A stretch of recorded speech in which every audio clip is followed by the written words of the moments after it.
You are now listening to Mondays with Mike Martinez. Hey guys, welcome back to another exciting episode of Mondays with Mike. If you've been following me for a while, you already know this very familiar face, very good friend of mine, my man Nick Perry. Nick, I'm gonna let you introduce yourself.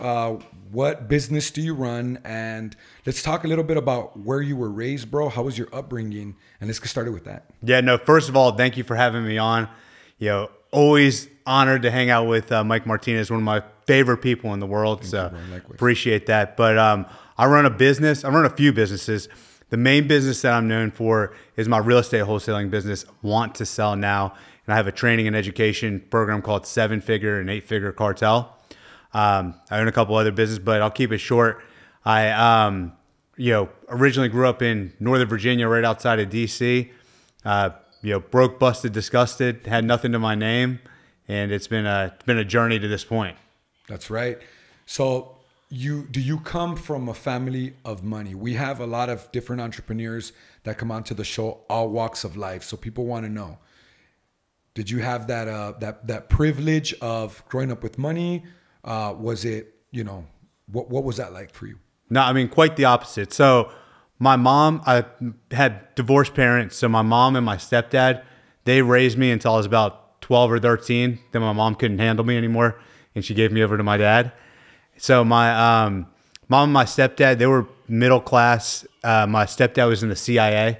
So I grew up in like a strict CIA household.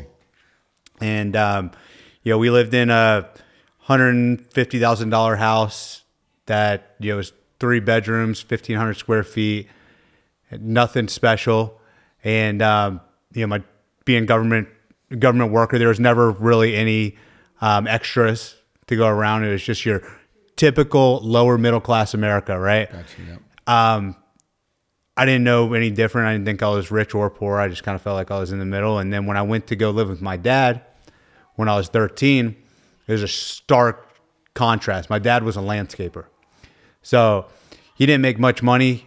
He lived in an old 1950s 1-bedroom apartment in the hood. It was like, we lived in the suburbs, but he lived in the worst part of the suburb, right? Place was falling down, infected with cockroaches, smelled like propane and gasoline all the time. And I slept on the couch, and he had the bedroom. And when he would go to the grocery store, when he got paid every 2 weeks, that was it. So we couldn't grocery shop again until he got paid again. So if we went to grocery shop Friday, he got paid. Sometimes food would be out on Tuesday.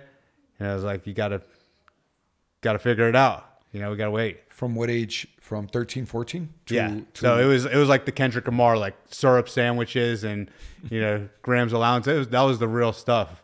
And so, I got in a lot of trouble because my dad was working all the time, trying to did the best he could for me, but he just couldn't provide. And so, I started hanging out with the wrong crew. Got in a lot of trouble growing up, doing all the teenager stuff, underage drinking, fighting, breaking into cars, selling little peddly drugs here and there. But I realized nobody was coming to save me. Like, the fact was, I didn't come from rich parents. I didn't have a rich uncle. And the only person that was going to make this any different was myself. So at 14 years old, as soon as I could start working, I went to work, bagging groceries at the supermarket. That was my first job, making $6 an hour. And I did that. Then I went to work at the dollar store and crushed it at the dollar store. I worked there every day after school. I would go to work. And then I got a job at a cell phone store. That was my first sales job. And I was 15. And I went to work there, and I remember I was working there for a couple of months, and I was actually like moving some cell phones. And the manager had to go on maternity leave. And they said, hey, Nick, we want to promote you to manager now. But it's full-time, 40 hours a week. They thought I was 18, but I was only 15. And so they offered me the job, 18 an hour with commission. And I had to make the decision. I was like, am I going to keep working? Or am I going to keep going to school? Or am I going to go to work? And I was like, screw school. I was checked out in the 3rd grade. Yep. And so I went to work, worked at that cell phone store for a couple more years, worked in a call center when I was like 17, 18. What kind of call center? It was, we were reloading prepaid gift cards, or reloading gift cards is what we're doing. So it was more a customer service role. No, it wasn't telemarketing. No, you were getting incoming calls and convincing, or just like customer service. Customer right? service. Gotcha. But I was in a cubicle call center. And then when I was 18, I decided, you know, I was always into fitness, working out. Working out is really what saved me. When I was a teenager, being in those times, I was depressed, you know, hated my life, you know, had a lot of bad thoughts at that time. I was confused, hanging around the wrong crew, and working out is what got me back to feeling like myself. Yeah, I'll tell you a story that not a lot of people share, but I think a lot of people will resonate with. Was like, you know, in the 90s when I grew up, my mom, she you know, tried to do her best, but she put me in. The teachers were like, this kid can't pay attention. So what did she do? Took the teacher's advice, and they're like, go get this kid tested for ADHD. Take him to a shrink. So they loaded me up on a bunch of pills, put me on Ritalin, Wellbutrin, Adderall. And before you know it, I was on a cocktail of drugs. And I was on that, you know, prescription cocktail from like the time I was maybe like 8 years old to the time I was like 14 when I moved to my dad's. And I was like, no more of this shit. Like, I'm not taking this stuff anymore. And I got myself in the gym. All the mental fog lifted. I started having a little bit more clarity, respect for myself. And the gym gave me that discipline and structure to, you know, pull myself out of that dark hole when I was young. So I want to pause really quick so that people understand the trend that's going around right now, where they see entrepreneurs, they start making a lot of money, they start becoming millionaires, they start becoming successful multimillionaires, and all of a sudden focused on fitness. So Nick is not a fitness coach right now, right? He's not. It's not what he does. But right now he's talking about his journey and how fitness really directly impacted his positive mindset. I would be dead or in jail if I didn't make that decision to take my health and fitness seriously. Yeah. Yeah. And it's really aligned. Your ambition and the hustle and the drive that you have and the thoughts that you get to be successful, like financially. You know? Absolutely. So it's important that people understand that, bro. Yeah. The discipline and what the gym teaches you is that if you can continue to stay disciplined over a long period of time, you'll achieve results. And it's the same thing in the business world. That's why, you know, I still go to the gym to this day. And that's why when carrying on the story, I decided to become a personal trainer when I was 18. So I got certified in personal training. And then what ended up happening was I got my first job at Lifetime Fitness. I worked there. And then I ended up finding a place that was like a boutique personal training facility. It was also where, like, you know, rich people would take like their kids to get better at like sports. And that's where I trained. So I would train like the high school athletes, and I would train the, you know, rich moms and dads, and they would be showing up in their Bentleys and tell me about their trips to the Maldives. And I'm like, what do these people do for a living? I knew they lived in the gated communities, and I was working my butt off. I had a full book of clients. I was working, I had 5 a.m. clients. I'd train all the way until like noon, 1 o'clock, take a break, come back at 4 o'clock, train till 9 o'clock at night. That was my schedule every day. So I was working 70, 80 hours a week. Insane. And I was making, you know, I was 19, 20, 21 years old, making 75, 85K a year. And I was like doing better than a lot of these government workers around here. But I'm like, I ain't making the money these people are making driving Bentleys. Or most kids your age. Yeah. But then you see what real money is. Mm-hmm. And I know all these stories because we spend a lot of time personal. You know, we're friends, right? So I've heard a lot of this, and I'm glad that you're sharing it. And that's why I'm taking a little bit more time to talk about your background than I normally do with my guests, because it's crazy how you grew up, how you got these jobs, and you like, I've been through it too, right? I used to wash cars and fucking hated that. So you have these jobs that you hate, and then you end up seeing these clients that come in, and you know they're driving all these exotic, expensive cars, and you're like, what do you do?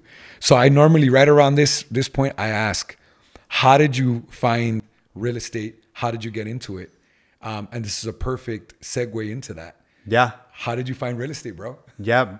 My personal training clients actually became like my first mentors, because I would ask them, what do you do for a living?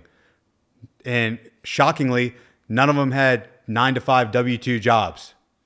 Like none of these people work jobs and they make all this money. So what do rich people do? They own businesses and they do real estate. That was the common denominator. And I was like, I don't have a great startup idea, but maybe I can figure out this real estate thing. And so it was a seed that was planted. And I had a mentor named John Fitchett. He was the CEO of Quiznos Subs back in its heyday.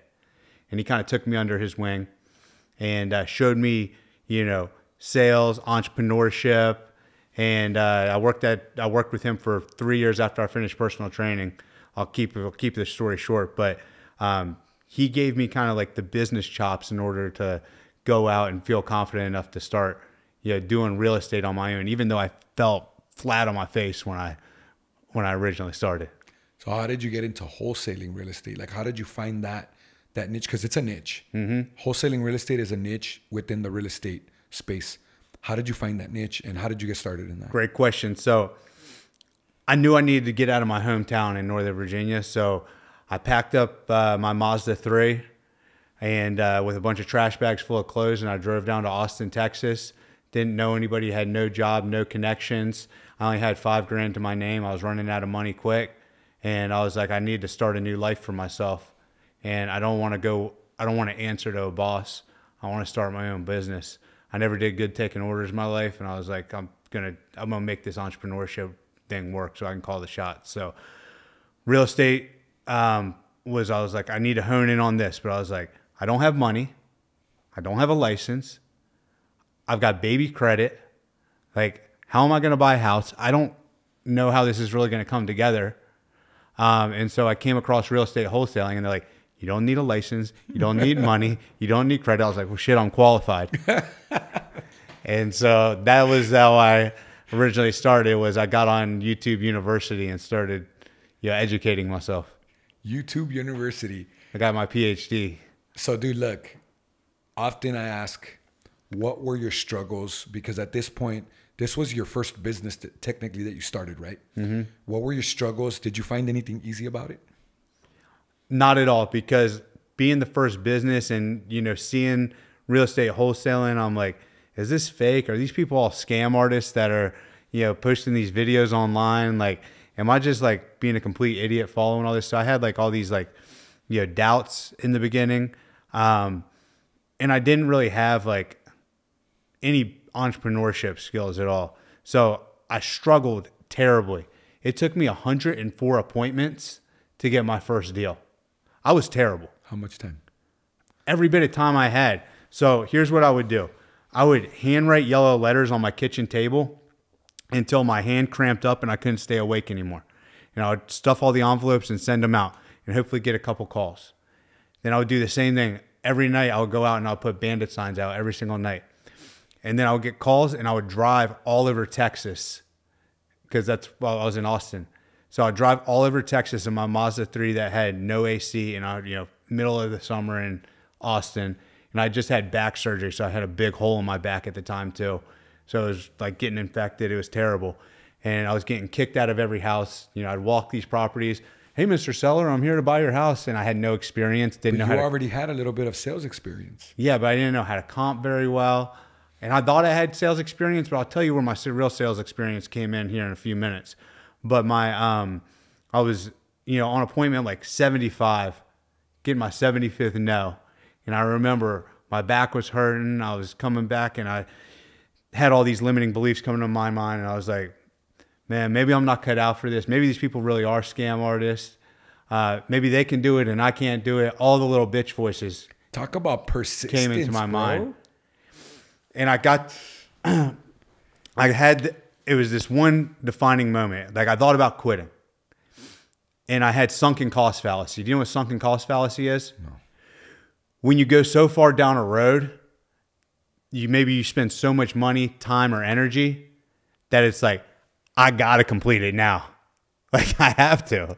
So I had sunken cost fallacy. I put so much into this like wholesaling thing that if it didn't work out, it was going to be devastating. So I was like, all right, well, here's the deal. Either I'm going to get rich or die trying. It was the get rich or die trying. And I was serious. I was like, I'll fucking go homeless. I'll write bandit signs on the back of cardboard, you know, living out the back of the grocery store. I don't give a shit. We're going to make it happen. So that moment, I was like, all right, let's go. So I had to get a job to bridge the gap. And I think that this is where a lot of entrepreneurs don't humble themselves, is they're having a job. There's absolutely nothing wrong with it. I took a sales job in order to keep this dream alive. So I went and got a job at Indeed.com. Now, I did it with the sole intention that I'm going into this job to crush it, so I don't have to take shit from an employer, and I can become my own self-sufficient entrepreneur. That was the only reason I'm going to take a job. So I was like, the faster I can go into this sales job and make money, faster I can get out and do my own thing. So I went in and I started that sales job. I was almost late on rent because I only had $800 and my rent was $1,100. And I went from that point to rookie of the year, top of the leaderboard at Indeed, started making $250K a year right out the gate. So that enabled me to, at night and on the weekends, work on my real estate business. And I took all the extra money that I had to invest in mentors, education, marketing. I still lived in my 1-bedroom apartment. I didn't do anything fancy. I ate out of a crock pot and ate Chipotle. And I shopped at Walmart. And I kept my Mazda 3. And I did that for 2.5, 3 years until I was able to get out and continue on and do your real estate business without full-time. Yeah, full time without stressing over money. Yeah. So, dude, what has been like? Was last year your biggest year in real estate? Last year I was not. 2023 was. We did like 5.9 million. 5.9 million. 2024, I relocated my office from Austin, Texas, out here to Scottsdale, That's Arizona. Right. So I intentionally, basically, you knew your revenue was going to dip. I know of the transition, and I was fine with that. Yeah, but this year, now that it's set up, this will be by far our best year. Do you have? I'm all about targets. Do you have targets set up for your real estate business this year? Yeah, 12 million. 12 million. Beautiful. Beautiful. Do you want to share any other businesses that you're focused on this year that you're working on scaling? Yeah. So my real estate business, that's my baby, you know? Like collections. Correct. That's my bread and butter. I'll always be growing and doing that. But outside of that, I'm fortunate I can start other business because I have a great team. So I own our, an education company, coaching and education company. So let's talk about that. Talk about that. Yeah. Yeah. Because I want to give you a shout out. You know, Nick was one of my mentors. He taught me the digital marketing game, the PPC game. Like I was always intimidated by Google ads. I would not run them, even though Nick taught me. I just don't like it. It's just something I don't like doing, but I understand it. And I know enough to know if I do hire somebody to run them for me, that they're not going to play me for a fool, because I know what's back there. Mm-hmm. I've seen the engine, you know, I know what's under the hood. Mm-hmm. So I want to give you a huge shout out, and your community, you know, the 8-Figure Cartel community with Nick's real estate wholesale coaching program, his mentorship. I've met a lot of great people, and I'm humble enough to say that I don't know everything. So I've learned a lot of stuff from Nick, and some stuff from even his community. So I just want to give you a shout out, and I put my name behind your coaching program, bro. You know, if anybody's interested, talk about like what the program includes and stuff like that, bro. Because these are people that, you know, maybe you're already wholesaling and you want to get to the 7-figure, 6-figure, 7 figures, or you want to get into wholesaling. Like you think that it was a scam, or you're like, can I do it? You guys can do it, bro. Like anybody can do it. So talk about that a little bit. Yeah, no, I appreciate that. It means a lot. Yeah, I mean, I told you my story. I had nothing coming into this, and I know it's hindsight's always 20/20. It's like, if I knew what I knew now and I could go back, like how much further along would I be? Mentorship is the only way to shortcut that. You know, a wise man learns from his mistakes. A brilliant man will learn from another man. So mentorship is the only way you can really compress down decades into days or months, right? So what I've done is, you know, I had a lot of people asking me questions. I was like, all right, we're going to start a little community. And then it grew because people were getting results, and it grew and it grew and it grew. So what we do, we have the 7-Figure Cartel. That's designed for people to go from 0 to 7 figures to make their first million. So if you haven't made your first million yet, we're taking you all the way through the process from, setting up your business, like your entity, right? To running your first marketing, to knowing how to establish your credit, all the basics.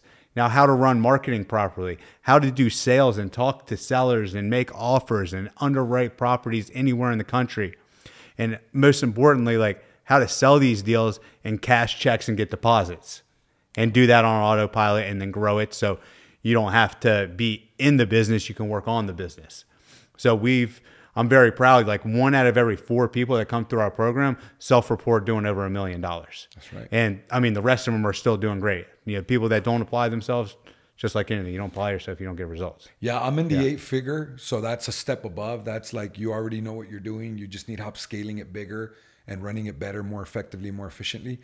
And I can tell you guys right there, like I've seen guys go from $1 million to $3 million, like literally within a year. So mentorships, everybody knows. If you guys follow me, I'm a 10X business coach. I'm a 10X business advisor. And I learned from Grant Cardone, Brandon Dawson, and people like Nick. Yeah. Like you guys rock and roll if you're ready. What else you got going on in business this year? Yeah, this year, I mean, it's still early to talk about some things, but I'm purchasing another education company, and then I'm also purchasing a service company as well in Colorado. Awesome, so my main goal is to continue to grow my real estate. But, if you look at all the people that are doing, hundreds of millions, billions of dollars, it's through private equity and mergers and acquisitions. That's right. Yeah, that's right. So that's what I'm working on too. So, all right, bro, how can people find you? How can people reach out to you if they want to work with you? Yeah, I mean, I'm pretty accessible online. Instagram is probably the best way. I'm on there. I answer all my own DMs and things like that. So for now, but I like interacting with everybody and helping everybody out. So reach out to me. It's just my name, Nick Perry, REI. So Nick Perry, REI. And then I'm on all the other social channels too. We're pushing out a lot of content on YouTube, some longer form stuff if you want to learn free information and just get deep into it and get to know a little bit about what we do. So if somebody was interested in coaching with you, they can just DM you? Yeah, or just on my Instagram, you can go to 7figurecartel.com, book a call with my team, see if it's a good fit, and then they'll get you rocking and rolling. Bro, I'm super proud of you, man. I'm honored to be called a friend. And you can count on me for anything that you need. So I'm really grateful that you invited me to your home here in Scottsdale. Welcome to Scottsdale. I'm not really from Scottsdale, but I have a house here, so welcome to Scottsdale. And I'm super excited for you this year, bro. I know you're gonna crush it. I want to check back with you either at the end of this year or beginning of next year, just to hold you accountable. Hold me accountable. Hold me accountable. Just to make sure that and the internet hold me accountable too. I want you guys to hold me accountable. That's right. Yeah. So I'm super excited for you, bro, and I'm proud of you, man. And let's just keep fucking crushing it. That's what us alphas do. So we crush it. So we'll see you guys. Hey, if you like the content, if you guys want to see Nick back in the next 12 months, I need you to comment. Make sure you subscribe and like first, and then comment. And then make sure that you reach out to Nick if you guys just want to connect and ask him some questions. Like he said, he loves to interact. And I'll see you guys next time on Mondays with Mike. Let's go.